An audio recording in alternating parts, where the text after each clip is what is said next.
I'm very honored to be here to representing our company, because maybe you guys are think why Coca-Cola have this kind of function. Because remember, Coca-Cola is a global company now. Our organization, we have 6 similar laboratories around the globe. So one is India, is in Pune. Smita is here. Smita is a lab director for our India laboratory.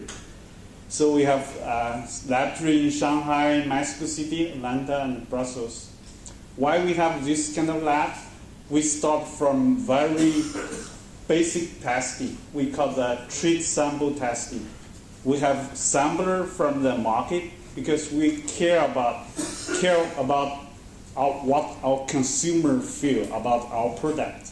So we have a sampling plan from the market, then we bring the sample to the laboratory testing. This is a very long history. Maybe Dr. Tiwai can tell you more. He used to lead that part. Because the company also grow on the, we call it non-sparkling side. It's juice, tea, all this kind of thing. So we got more complicated testing like passive residue. Also, we expand the capability of the laboratory. So this is why I joined the company 10 years ago. So let's, we start the talk. So this talk, we just review the general guidelines for method selection. I believe Dr. Bridges and Dr. Gonda have talked about that, about that already. So I will use an example for the pesticide residue analysis, how we select the method for this kind of analysis based on the general guidelines. So for the testing, especially in a technical part, we have key elements on testing like method, personnel, equipment, environmental, and materials. All this kind of separation is basically is not, all these elements is not independent. They are interdependent. For example, like method, almost every method we mention what kind of equipment we will use. So they are very interdependent. So today we'll talk about how we select the method. As Dr. N and Dr. Gonda talk about the ISO 17025, they have general guidelines in section 5.4.2. They have a method selection. What kind of a method we should use? So I think I remember Dr. Gonda just said the fit purpose. Yes, it's lots of, even AOEC also mentioned the fit for purpose, the method. In ISO 17025, it said meet the customer needs, meet the customer analytical needs, also appropriate for test. Sometimes our customer, they send a sample to us, they are not the expert on testing. They may propose some method, but it's not appropriate for testing. So we need to define our customer analytical needs, not see what kind of sample type they will send to us, what's the target items. Especially, I just give you an example. Some customer just send a sample to you, say, I want to test the heavy metal. So, but they don't define the method. They are not expert on this kind of testing. So for heavy metal, they either can use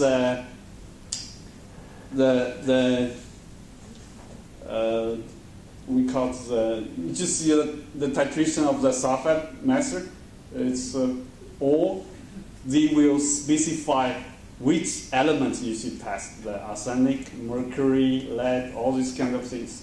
So we need educate our customer, or just make like clarify what kind of testing item we will test. So what kind of either test for absence or presence at some level, we call the limit test, or they need a quantitative test to see what kind of how much of the arsenic in a sample. So this kind of quantitative testing. So reporting limits. So what kind of reporting limit they use? Because sometimes, because now the analytic technique advanced a lot. Sometimes this PPT is what they want. So we need clarify this with our customer. So this is a ISO 17025 mentioned is a standard method preferred. So either international or regional or national standard. For example, the ISO, Codex, AOC, ASTM, the European standard. So a lot of standard organization. Because I believe why ISO prefer the standard method, because as you guys know, most of the standard method, they have passed very strict method validation. Like AOC, people may say take a few years to get the AOC method standardized. Or reputable technical organization, US FDA, US Department of Agriculture, European Union Reference Laboratory. Why I list this, or Food Safety Standard Association of India? You guys also have publication of the manual, of the testing manual for the master. So why I mentioned this one? For example, US FDA, if you go to their website, they have different manual, like pest analysis manual, PAM, or the metal testing for the elemental analysis manual. They have different manual for our reference. So if you don't find the method you want to use, maybe you can find from the relevant scientific publication. It's a little bit challenge for us. Some people say I'm the first people to develop this method, but sometimes it's not easy to see that. If you test something, if you go to the Google or go to the Science Finder, you always find somebody have done something already. So you can find the relevant scientific publications like Journal of Chromatography, the Food Additive Contaminants, all these kind of food-related journals. So if you don't find the right, the fit for your purpose, maybe you need to develop your own method. You adopt the method from maybe your sister laboratories. This one, if you do this, you need to do the validation. Sometimes it's if you need to develop your own method. Sometimes it's fortunately or unfortunately. It's fortunate because you have some excitement. You can develop your own method, but it's really take time to validate your method. So for you, if you develop your own method, you need a question to ask. For example, if the method is based on good scientific principles, it's because most of the time we develop method for routine analysis, especially for the commercial laboratory.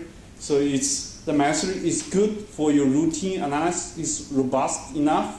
All this kind of information we need considered. So as for example, you meet your method performance criteria. Usually in our quality management system, we have set up the method performance criteria. So we need to consider. Other things is like if the method, I think Dr. Dr. Vasily mentioned that green chemistry. So we need also considering if the test method generates a lot of waste, or if there's for macro method, if you have macro biosafety concerns. This is a general guidelines. So we will go through this as an example for pesticide analysis as an example based on these guidelines. So I believe most of you heard this testing case. So if you go to the exhibition, some people approach you, see I have a quick testing kit. This one, because it's based on the immunoassay, so usually it's very specific, but it's only target the predefined particular known compounds. So if you want testing, for example, acid in only this kind of technology is only specific for this kind of particular known compounds. Its advantage is the cost is very low, it's very speed, easy to use. You can use on the field. Some our supplier, they use this kind of testing kit test because they buy crops from the farms, so they will use this kind of testing kit for their screening test. But they also have limitation because it's only individual or small group compounds only. So if you want to do a big number of pesticides, you cannot use this kind of method because you need many cases to run analysis. It's not possible. Another one is enzyme inhibition, the testing case based on enzyme inhibition. The main application is organic phosphorus pesticide or methyl carbonates. Because this kind of pesticide is designed based on the inhibit the enzyme, the acetylcholine esterase. So the analytical chemists use this kind of principle to design the testing kit. It's also very sensitive. Some can reach ppb or to reach ppm level, or quick, easy. It's because it's a kind of groove, so it's a little bit better than the immunoassay. But if you find some variants, so you need confirmation in the laboratory. But it's a quick method. So it comes to the multi-residue method. This one is very, maybe 40, 50 years for this kind of method, because Luke method still it's use liquid extraction for then clean up, then determination. This one is basically based on chromatography with elemental selective detectors. They are very robust because it's a long history. Lots of laboratories have used this one routinely for many years. So it's very robust, very selective detection. You can test the multi-class compounds. The limitation is compared with a newly developed method. It's labor intensive. It's because you have to shake the flask. Also, it's waste disposal. Even they have some limitation. I know some regulatory laboratories still using it. Once I visited Singapore, the regulatory Singapore, I saw they still using of this kind of method. In our laboratory, we're also using similar method. One of our scientists, we just trying to convince her from this method to DC triple method. She insists she want at least run 5 to 10% of sample by this method. He gave me one of evidence why she want this one. Because, for example, this is FPD. This is our predefined target compounds.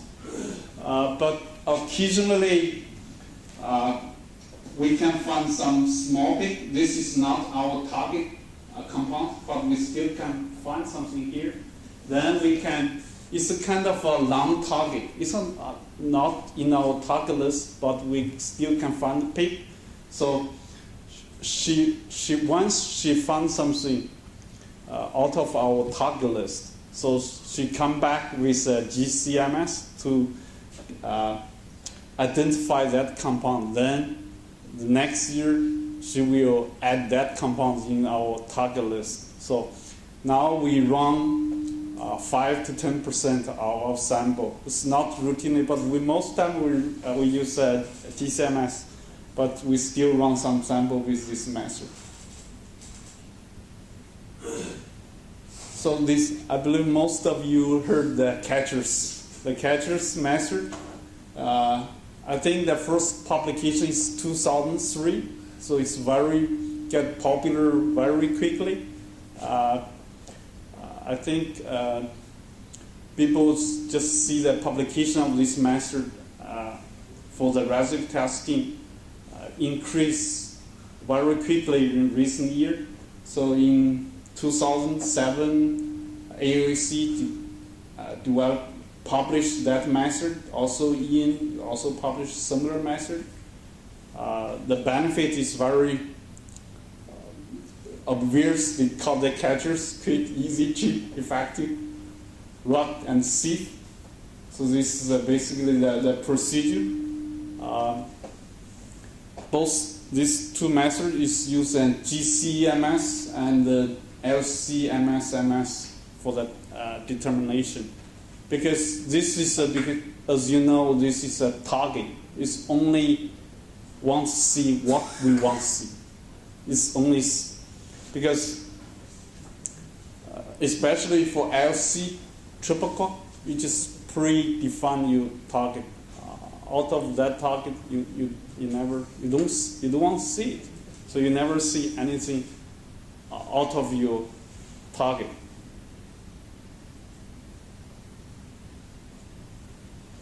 So after the catchers, recently, this laboratory has published a method called the mini-look preparation. They published the method in food chemistry recently. So they compared the sample preparation time of a different method. They also compared the solvent they used compared to the original look method. It's just 1/10 of the original solvent is used.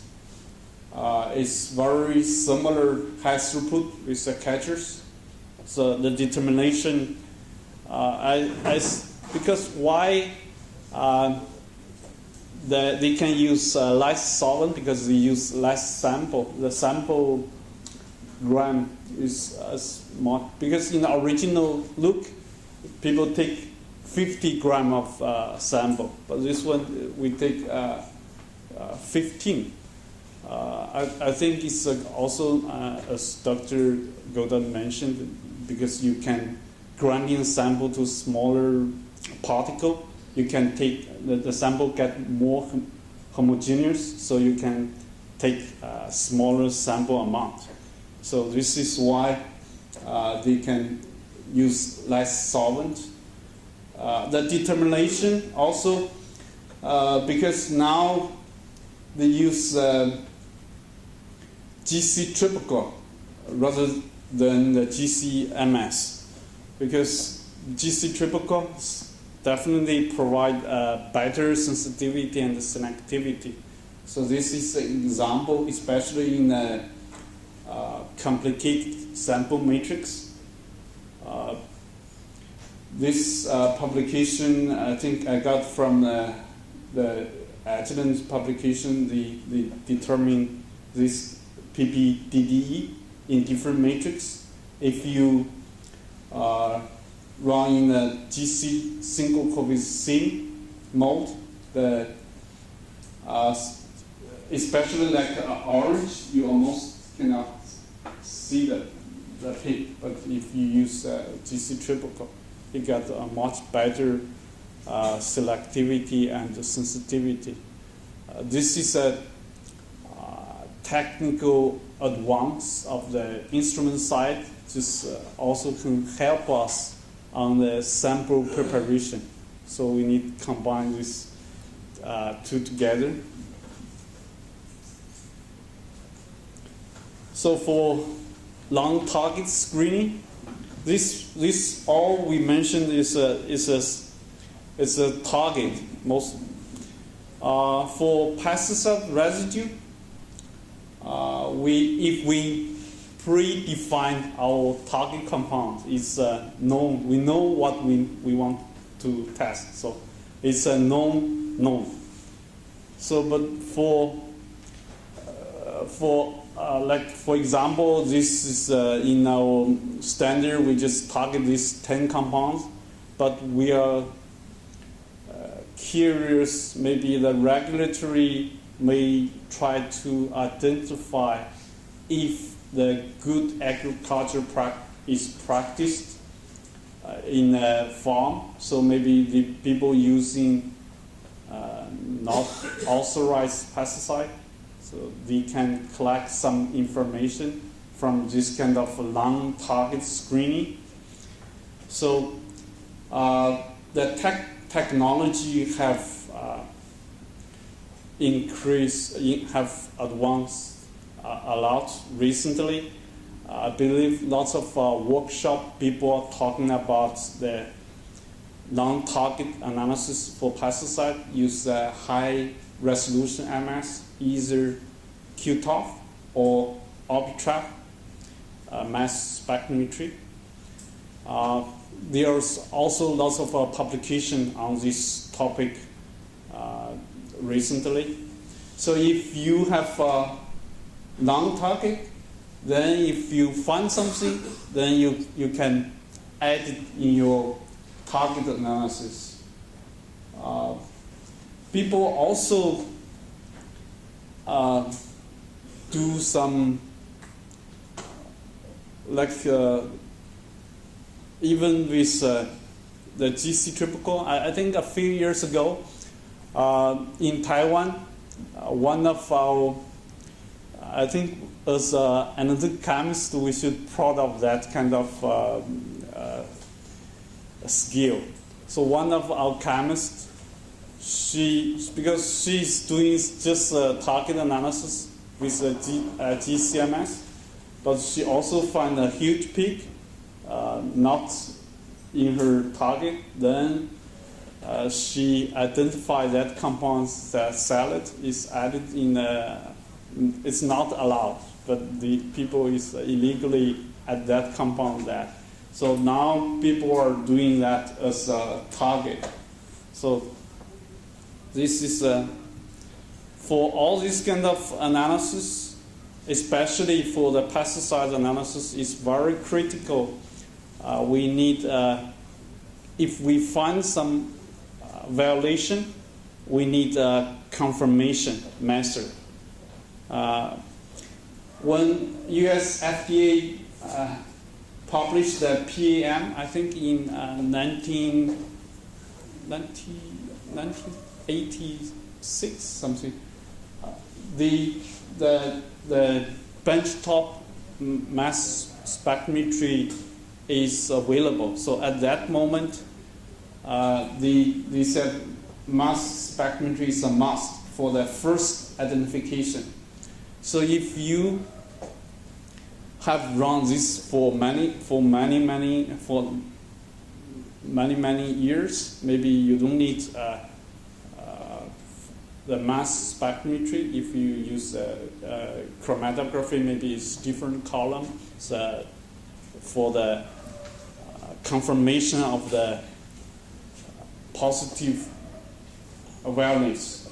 So for EU, I think this guideline is very clear, defined use identification point system. So we have very clear defined if we use unit, the unit mass, unit 3 amps, also the M ratio. So you can refer to this one. This document is very clear, defined what kind of confirmation we need. So this is basically my talk. It's just refresh what we learned this morning, this afternoon. So any question?